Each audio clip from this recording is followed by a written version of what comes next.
tonight. Jeff, I want to thank you for your leadership and all those folks that make the Sportsmen Caucus here work so well. I know our chairman on the Republican side, Jeff Miller's not here, and I know he sends his regrets. But you know, we do have legislation on the floor today that we've all been working on that we're very happy to see it moving forward.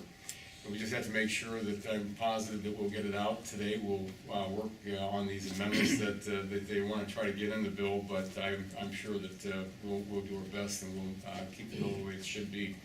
But like you just, you know, you probably all know what's in the bill right now is really making sure that you have those hunting and fishing rights, especially on national parklands and also on Bureau of Land Management areas out there.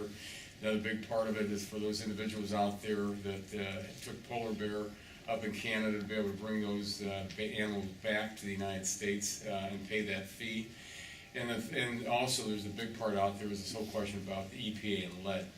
And I know that some people say, well, you know, wait, lead. Well, I thought we took care of lead when we're talking about, especially with waterfowl hunting.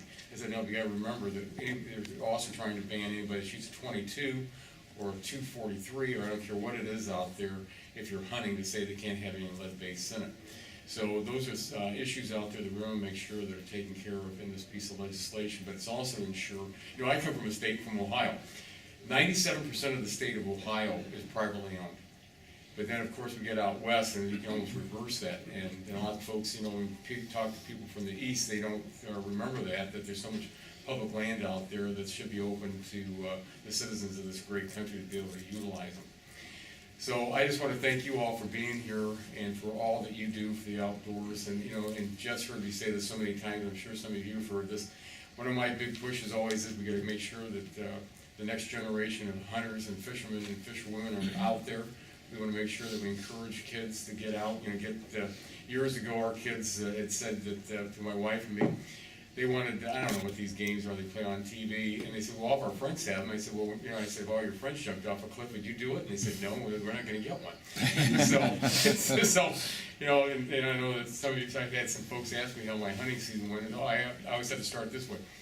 My daughter, who just turned 20 and she was in college right now, she got her 8th deer in a row from her early stages of deer hunting. So that always makes my hunting season complete. And I hate to admit this, she shot 8 deer and has never missed. She's shot one time. And I wish I could say that. But it's a long you hunt, that might not always happen.